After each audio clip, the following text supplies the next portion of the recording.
Hey everybody, welcome back to another episode of Swedenborg in Life. Today we're going to be talking about the future of religion. Our topics will be broken down as follows. Number 1, what religion is about. 2, what religion isn't about. 3, the future and the garden.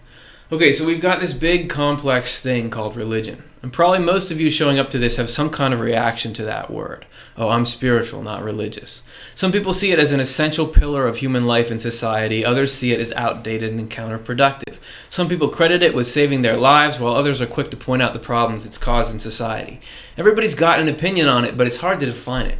Even the dictionary definition has the words especially when, usually, and often in it. And it's just as hard to envision where it's headed. Is it about to collapse? Is it about to experience a revival? What would that look like?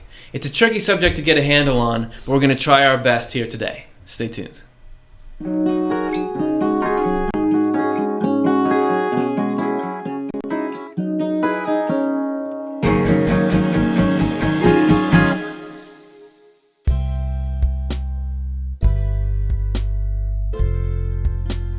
So if you heard a little explosion noise during my opening monologue, it's nothing to be worried about. It's my phone. But if you didn't hear it, everything went off smoothly. Why are you even asking? My name is Curtis. Happy to have you guys here. I'm with the Swedenborg Foundation, nonprofit group that looks to get Swedenborg's ideas out into the conversation with the hopes that conversation can do some good. My guest today is the Reverend Anna Woofenden, who is the founder and pastor of the Garden Church. Thanks for being on the show, Anna. It's so great to be here. All right, it's great to have you, and I'm excited. We're going to talk about some interesting, fun sort of things here. And you guys at home can join in the conversation. The second half of the show will all be sort of a live question and answer. So write those in now, and we'll try to get to them then. If when we're going through something, that doesn't make sense, or, oh, I want to know more about that, or I have a better opinion on that, get it in, and we'll take a look at it. All right, let's get to our topic number 1.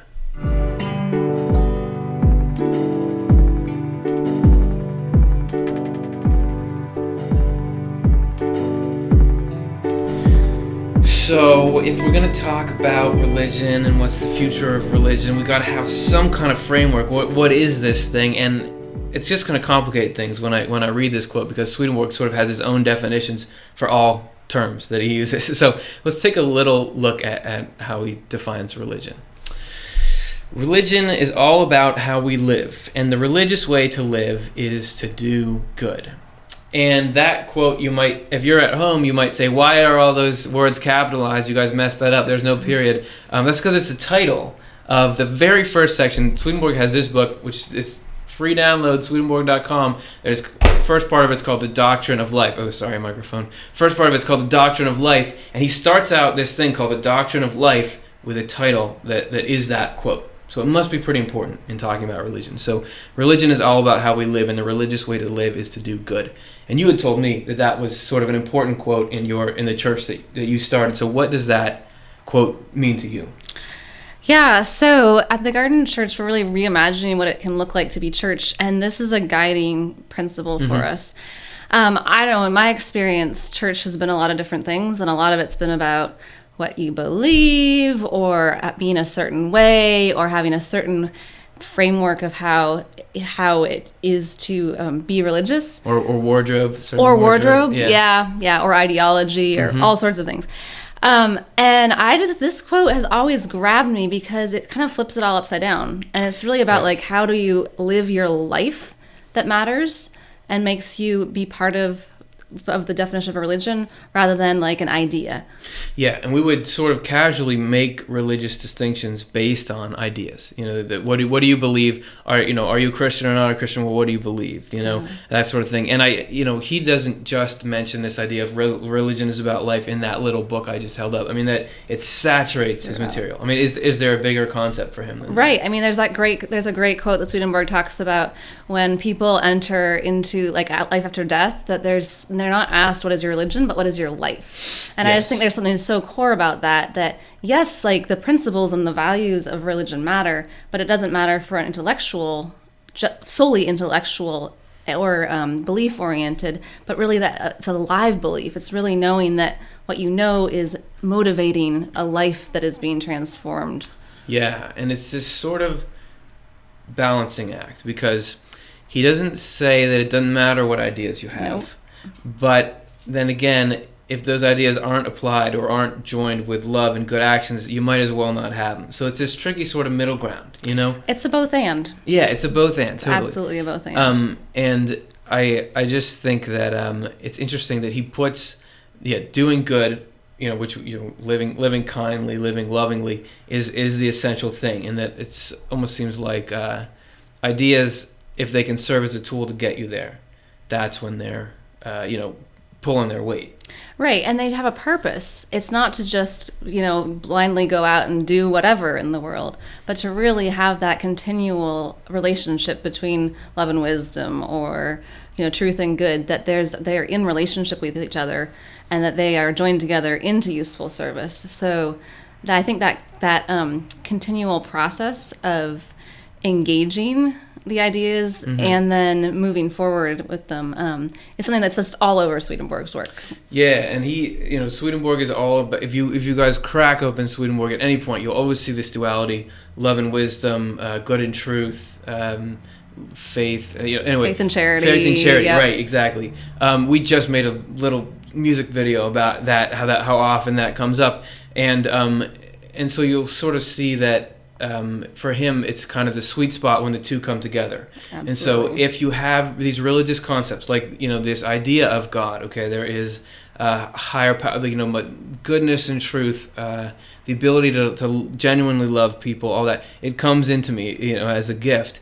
If you can understand that and believe that and act lovingly from it, that's like the sweet spot. Absolutely. The concept is nice to have, or acting lovingly is nice to have, but once you have these two, then the ceiling kind of goes away. You can really get deeper and deeper in, and kind of walking through Swedenborg and picking up all these little factoids and the new. Every show I say the word nuance. It's one of my most fancy vocabulary words. All these little nuances of the spirituality he describes, the spiritual reality he describes, they kind of give you this way to navigate, but really it's about making sure that you are being loving while you're using those concepts.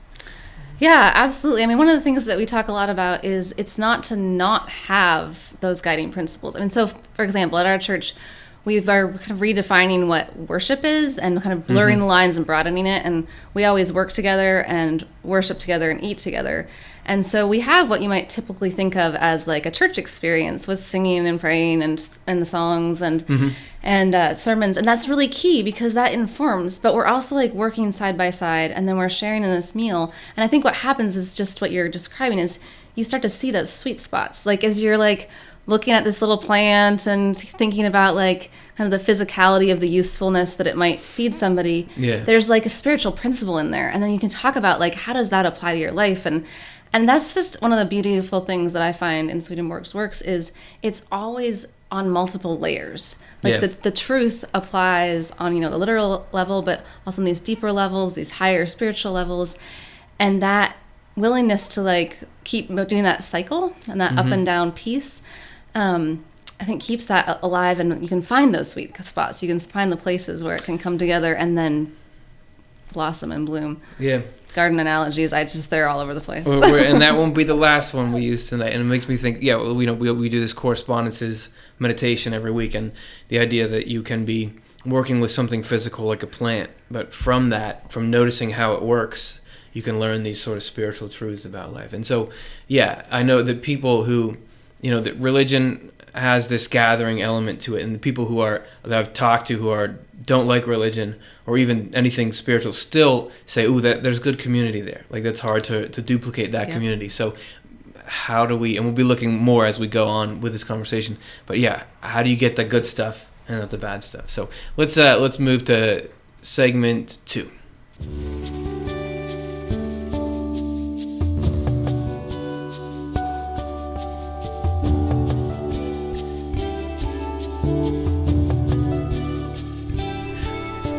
All right, so part 2, what religion isn't about, because I thought that would be cute to have 2 segments that were very similar. And I forgot to say, if you have questions or comments about that first section, get them in. Remember, we have our live stuff coming up. So let's go to a quote for this segment. Today, people describe the church, and today in Swedenborg's day was like 1750, 60, something like that. Today, people describe the church solely in terms of religious teachings, which they use as a means of distinguishing among the Lord's churches.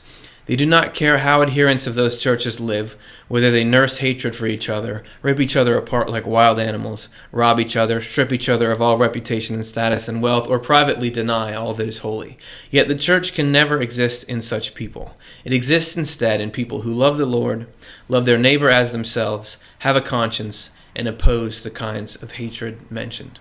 And that quote for me, and we used this on a show like 4,000 weeks ago, so I thought it was time to recycle it. But that to me kind of gets at this dynamic, which I've thought of trying to write some kind of video about or something. But right now we kind of say, okay, so there are like Christians and Muslims, and we kind of divide people based on belief structure.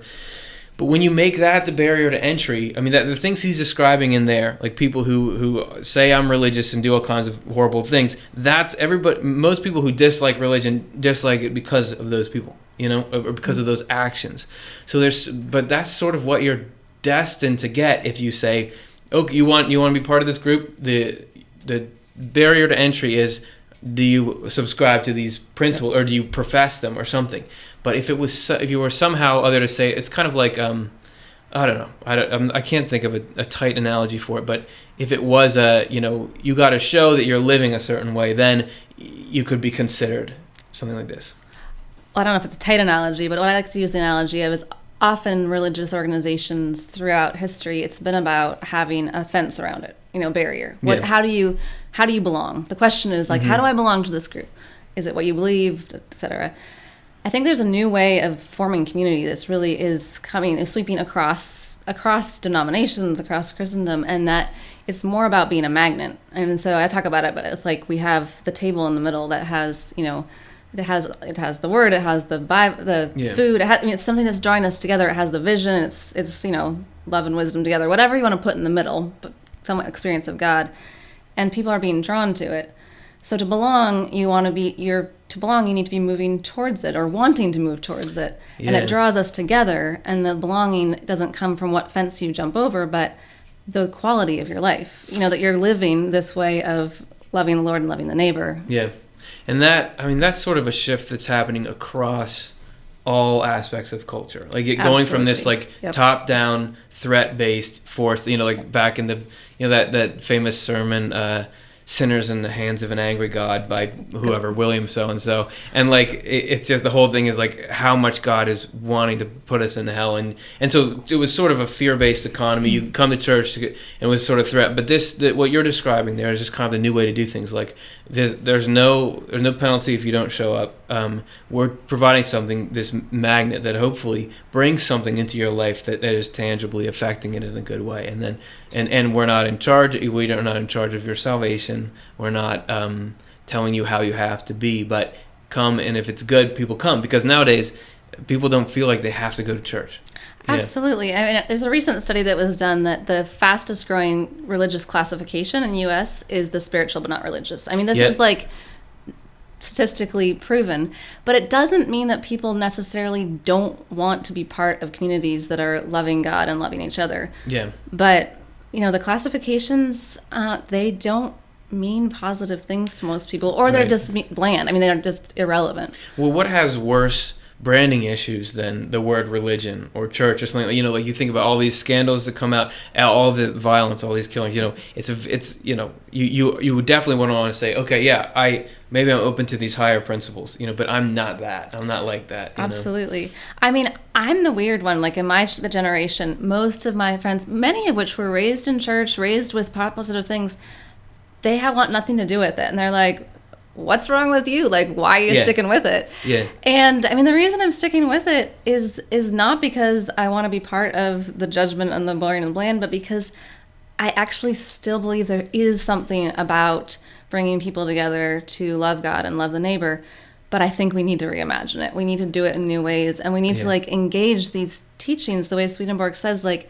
There is a new way of being Christian. There's a new way of being religious. There are new ways of gathering together. Right. Yeah, and I'm part of the Swedenborg Foundation, which is a nonprofit, but yet still we do this show and we talk about things like God and heaven and angels. And like when I was first starting to put this stuff on Facebook, I was like so embarrassed. I didn't want anyone to know that I was doing that because there's so many bad connotations with it. Right. Now I like it, and I like the sort of trying to make products that even people who are outside that realm will be like, okay, well, it's not my scene, but I don't hate it. Totally. Something like Try that. adding a rev to your name. Yeah. Let me just tell you, it's like worst pickup line ever. All right. On that note, let's move to our third topic. And wait, stop! Don't move.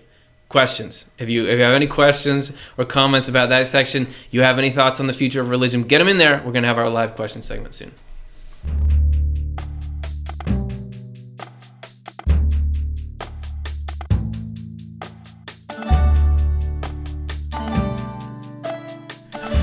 So, I call this one The Future in the Garden because the Garden Church, Reverend Anna Woofenden, Reverend, is we still think you're cool, Awesome. is here, as sort of founder of that. I want to read a quote from Swedenborg that you said had been kind of an important one when you were putting this thing together. So, this is from the book True Christianity.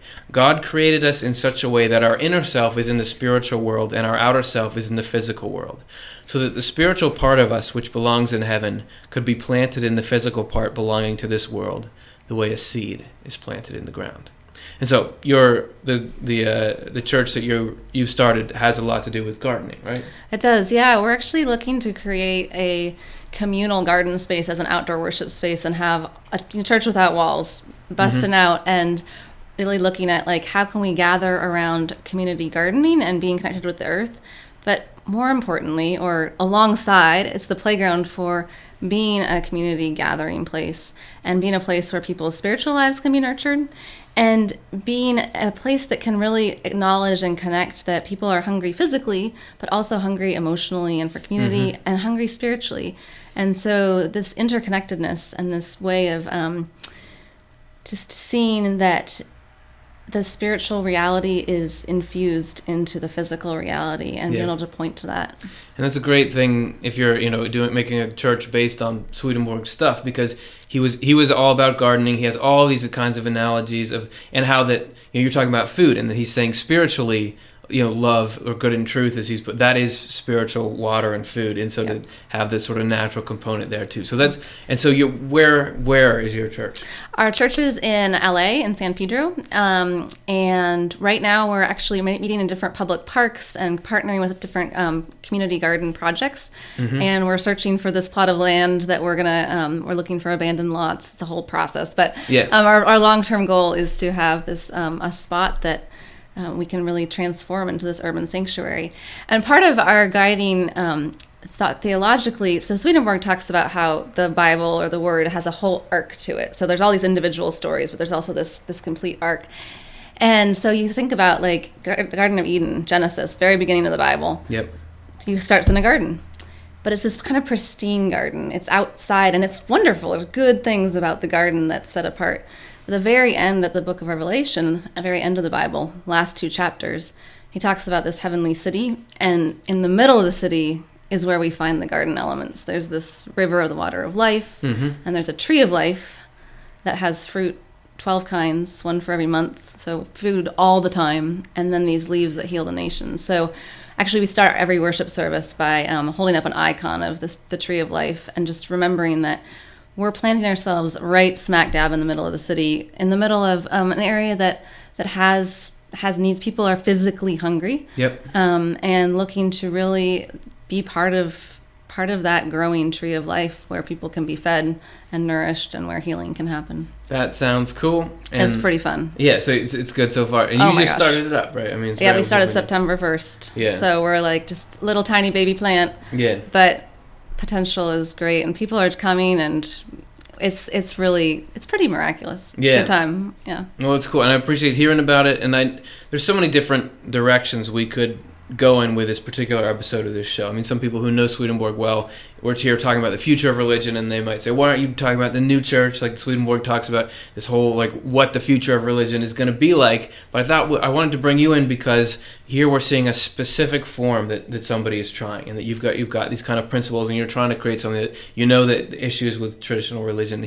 Let's make something that's really caring for people on a literal and a spiritual level. And so I just wanted to show rather than tell. So I really appreciate hearing about that. And will you stick around for some question and answer stuff? Absolutely. All right, cool. Everybody get your questions in there, and we're going to answer them on the other side of this quick video break.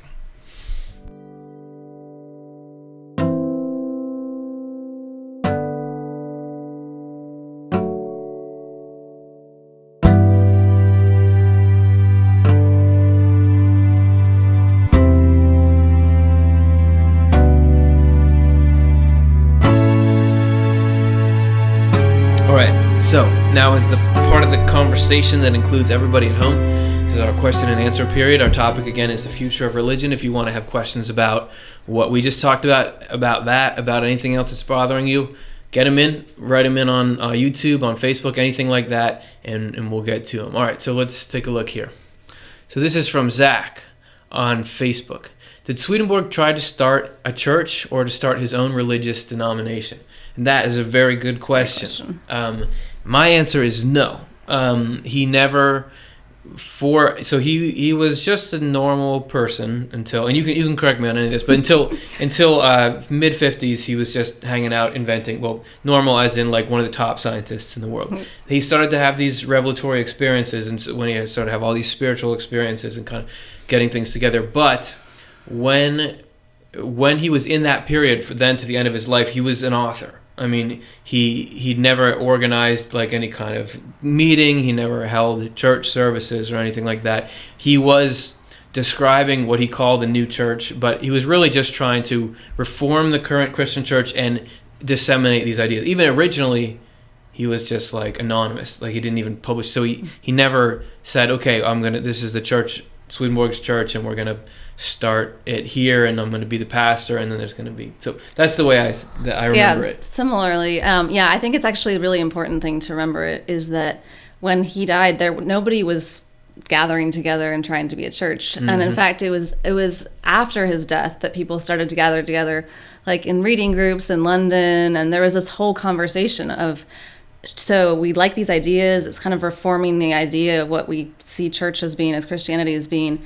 And half the people were like, let's take this back to our church, and then the other half were like, let's start our own. Mm-hmm. And I think it's just, honestly, it's still an interesting question to this day. Yeah. But lots of denominations are like this. Lutherans have Luther, and, Methodists have Wesley. I mean, it goes on and on. But and people are it's always a balancing act. Yeah. How do you take all this material that I said balancing act twice in this episode then, didn't I? Okay. Is it a nuanced balancing act? It's a nuanced. Hey, you picked that up very quickly. You picked up the nuances of my talking style. So people are there's so much information that Swedenborg wrote. How do we live around this? How do you make this something that you can incorporate? And people have tried different, let's graft it into existing religious bodies. Let's start a new church around it, and I know a lot of large contributions to sort of the Swedenborgian movement have come from people who weren't part of any organization, Helen Keller's of the world, who just sort of found it on their own. So I don't know what the answer is. I don't know what does it look like in 30 years. Do you? I have no idea, but I'm interested in it. Yeah. I also think that Swedenborg described so many things that are these amazing, beautiful, large principles that are true. So we see a lot of things happening in the world, and there's a lot, we talk a lot about Swedenborg's influence, but to me, what I'm really interested in is where are these places where church in the most essential way is showing up. Mm-hmm. And we talked a little bit earlier about like what does it mean to be church? And right. Swedenborg just talks, every place he talks about it, there's a different definition. It's anything from like the church is like each person is a church in miniature to like the church universal, all places where people are coming together and love God and love the neighbor.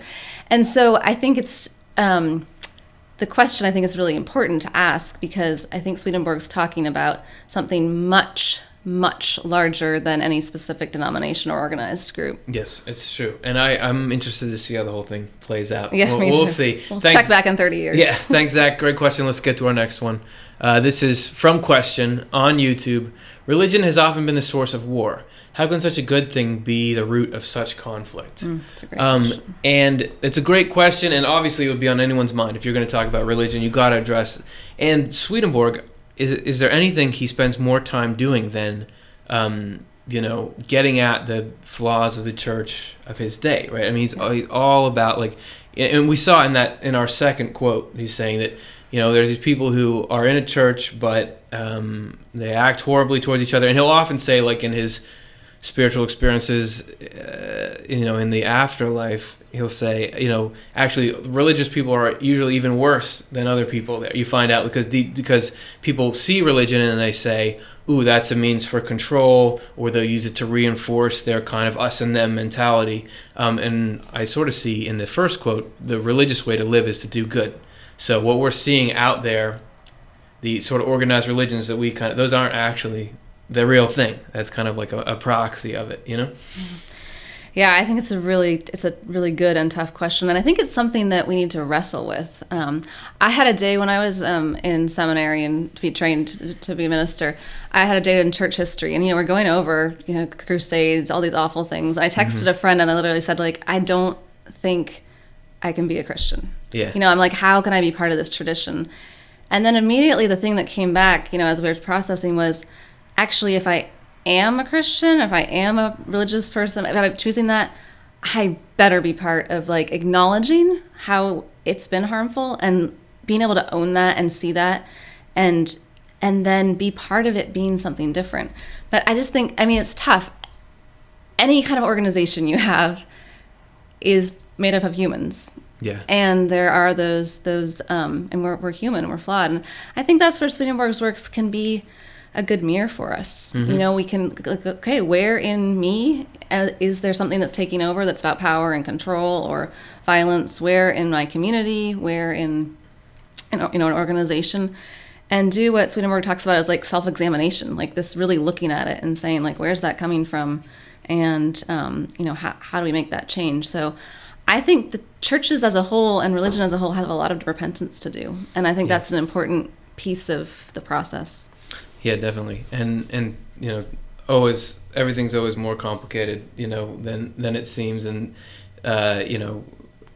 we sort of have this idea. Swedenborg talks about back in the historical stuff in the Bible. You have a lot of really bad actions being committed by ancient churches and those kinds of things. And he says that even though those people were doing bad things for bad reasons, somehow God was turning it into good through, like, representation. It all gets very complex there. So absolutely. I don't know. And and the way I think he would put it too is that the bad things people do, some people think it's because of religion. I think his take would be a little more like there is that evil in human nature, so it or in some nature, and it expresses itself through that if you didn't have it, you'd still have that evil. But there's obviously a huge debate. It permeates it, yeah. Yeah. Well, and Swedenborg talks about that, nothing, not the least thing can happen that some good cannot come out of it. Like, that's been one of those quotes that just lives with me. And I think that's where, if something horrible happens or so there's violence, God does not will that. Mm-hmm. But God is always trying to draw good out of it. And that's where I think we can't just say, like, we're done. We have to own it. We have to be part of that process of having good be brought out of it. And part of that is to acknowledge when we're not acting with kindness and goodness. Yeah. As you have to do in an individual life. Absolutely. And I think that, the terminology can come and go. If everybody in the world said, I'm spiritual and not religious, that's fine. So you can still have the church there. It's just got new framework around it, So anyway, words. Very, very interesting stuff. We're happy to sort of answer your question there. Okay, let's take a look at another one. This is from Evelyn on YouTube. I love Swedenborg's teachings. Can you help me wrap my mind around the thought that angels are human beings? How about Gabriel, who announced that Mary will give birth to Jesus? Yeah, and this is something that I find that does give people pause. This idea that Swedenborg has that everybody in the afterlife was once a person. So that the angels are people who are, have really put a lot of work in, and God is pulling them up into a higher and higher mindset. And so some people find that, some people are like, oh yeah, that makes sense. Other people, that conflicts with what they may have experienced or learned or heard. One thing I want to say about Gabriel is Swedenborg has this interesting concept about the sort of named angels in the Bible, Michael, those kinds of, that those aren't individual angels.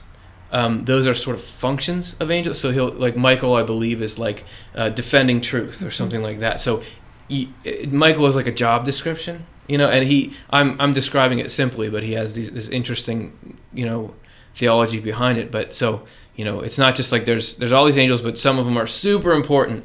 It's like, what do you do? Oh, I'm Michael. That's not that you would say it, but that's what it symbolizes when you hear. So there's Gabriel that announced it. I don't know if it's a person or what, but this would be some kind of function that a lot of different angels serve. So those are my first thoughts. Did you have? Well, you kind of stole everything I was going to say. Just say it again. We'll edit my part out. Yeah, that's right. Okay. But I mean, just to build on that, I mean, one of the things, my understanding is that those angels that are named, I love the idea of the job description, also are like a community of. Mm-hmm. And I think about the qualities. So Swedenborg talks about how after death we are what remains of the things that it's not about specific physicality. It's about the quality of our life and who we are and our spirit. And so it's like, well, so what was the quality of Gabriel or Michael? Mm-hmm. And it's people that have a love and a desire to be in that and to serve in that way. That's, and I mean, who knows? How does it work? I don't know. I wasn't there when Mary and Gabriel were there. No, me neither. But what I think that the wisdom that we can draw from that is what was that interaction and what was the message and the good that was trying to be done in that. Yep. And as we were saying in the beginning, it's all about doing good. So people can have plenty of shades of opinion on what are angels, where do they come from, what do they do. As long as we're all trying to love each other and be good, we're on the same team. Yeah. Amen. Yeah. All right. So let's take a look at another question. This is from Penny on Facebook. My question is, what about atheists? I know several people who profess to be an atheist, and I have a hard time with that. How can you not believe in anything aside from yourself? I find it confusing and, to be honest, repulsive. Answers. Well, we give answers, so you right spot. So when I first started doing, like, as I said before, I work for a nonprofit group, but I talk about all kinds of religious stuff. So I effectively waded into the religious conversation on YouTube, on Facebook, all that. And I didn't really, this is where I sort of met, like, the sort of modern atheism and that kind of thing. I would say that we have all these sort of terms, and sort of this show is about religion and is it what people think it is and that kind of thing. And the primary driver for a lot of anti-religionism is how bad religion is. Mm-hmm. There's a sort of one conversation is the reaction to religion. The other one is people who are wondering about the probability of is there actually a divine being, or is there any evidence for that? But I sort of see these multiple conversations, and I think everybody's, like, and I'm trying to steal everything that can be said again. Everybody's life is so different, and what concepts mean to you, it's all based on your experiences and these kinds of things. So to some people, it's like people, God saved me here. Like I was addicted to this. I was something. How could anyone ever live without it? To other people, the landscape is different in their mind, and so to them, what saying I don't believe in God, it's a different feeling, it's a different thing than other people. So it's just about us trying to figure out, or to realize, man, life is really different in different people's minds. And I've met plenty of people who are calling themselves atheists who are very nice and not nice, and same with religious people. Yeah. So I think, anyway. Yeah, absolutely. Well, I was just thinking, one of the things I like to say is that we're human first. And so before any other classifications go on, right, I would like to, how can I see the humanity of another person? And that comes out of my personal religious conviction, but that's the first question. Mm-hmm. Is, okay, so this is another human being standing in front of me. How do I see their humanity? And then, so, I mean, something to talk about in my congregation is, like, everyone is welcome, and that includes anyone in any belief state. So if you're an atheist but you want to come hang out at the garden church, like, that's cool. Like, my job isn't to change anything about that. You're human first. Yeah. So I think it's really important to acknowledge that, because I think it's easy. I mean, it's easy to, like, really slippery slope as people who do have religious convictions to say, like, well, that's nice and all, but we really have the right answers. That being said, often I think, one of the conversation I've had with a lot of people who are like exploring more from what you were talking about, like the reactionary side, is to ask, like, well, what God don't you believe in? And often when they list like the God that they don't believe in, I'm like, yeah, I don't believe in that God either, And so I think our concept of God is so crucial and key to our understanding of ourselves and each other and human condition. So, and the selfishness question, I mean, I think we're all can be really pretty selfish. And yes, except for me. Except for Curtis. Just kidding. Absolutely. So I think that whatever can lead us towards being more loving, kind, compassionate people, let's do that and lean into that. And as for me, that comes from a faith perspective and place. And I think that's important. Like, I don't soft sell that I believe in God, and I believe God is a source and power of life in the world.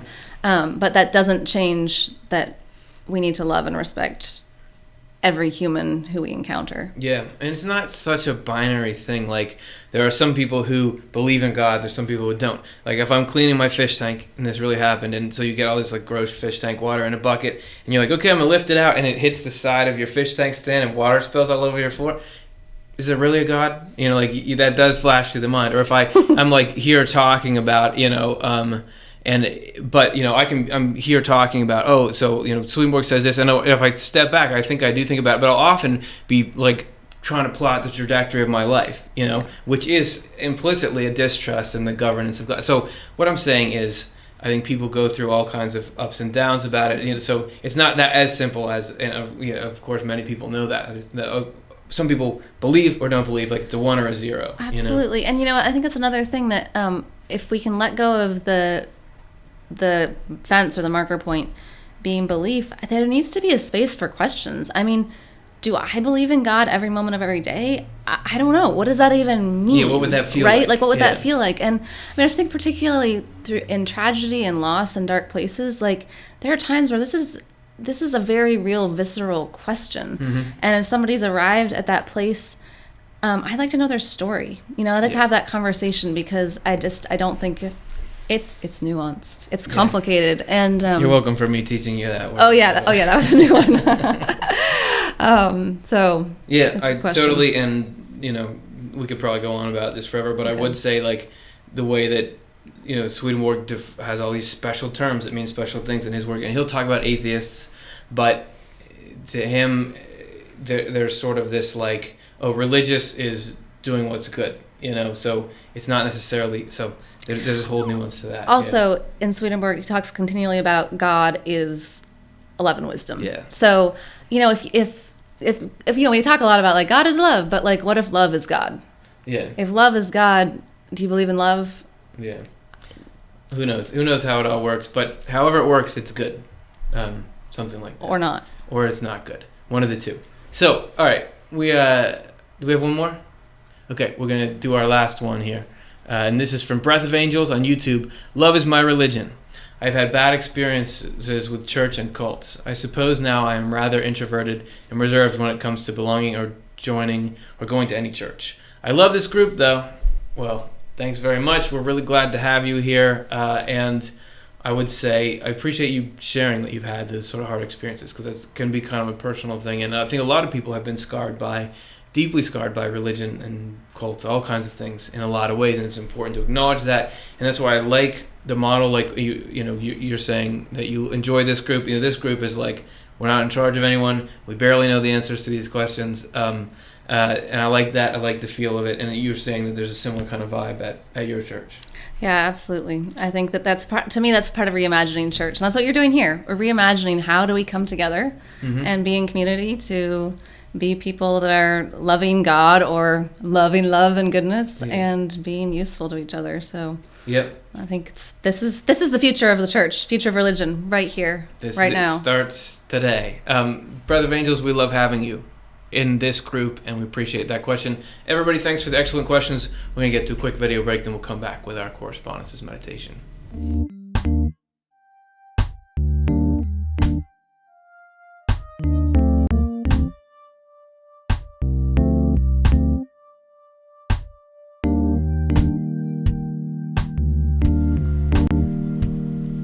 All right, so we do it every week. We're going to do it again this week. Correspondences, try to do a sort of an experiential thing.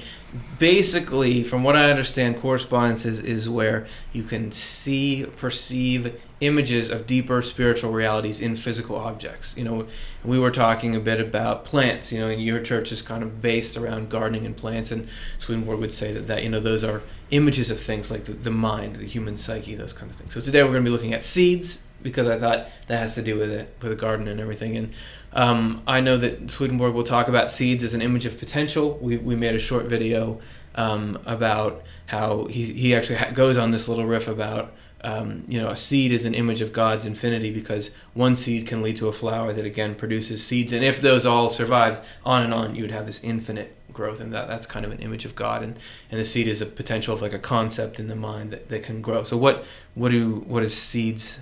What does that mean to you in a sort of a spiritual sense? Yeah.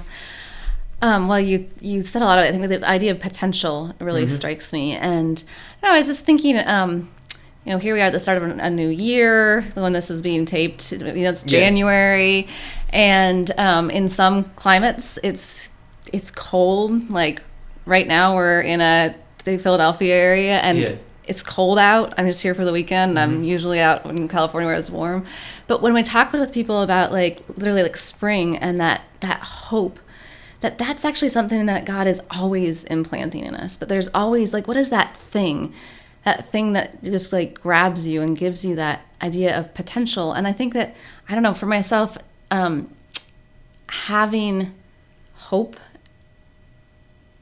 grows, like grabbing just one little thing, one little idea, one little truth, and being able to hold on to that, and knowing that is what God is infusing and infilling and is committed, and that when, you know, the little mustard seed grows into that huge tree, right? And that's what God's doing in our spiritual lives as well. So take all those thoughts we just said, have them kind of in your mind, hold them loosely. We'll be looking at these images here and just sort of see if, thinking about that, these pictures of seeds we're seeing are like visual images of the concepts we're talking about. Just see what comes to you, and we'll be back in a minute.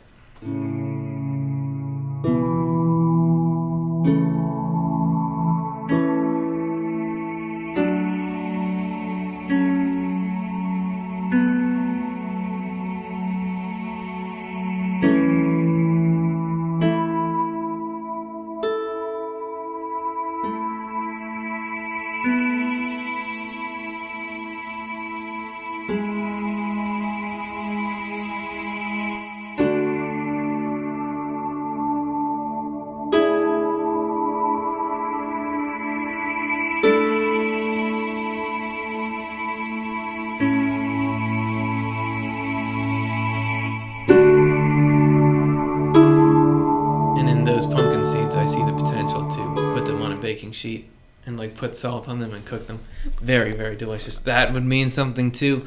Thanks you guys for watching today. If you want to help support this show, help it spread and grow, open up the description of the video. You can make a small PayPal donation. It will actually get matched 5 to 1. So it'll really help us out. Thanks for considering it. Also, while you have that description box open, you can check out Anna's church. We have a link to it there. Anna, thanks so much for being on the show. Thanks so much for having me. All right, and we hope to have you back again soon. Everybody else will be back next Monday. See you.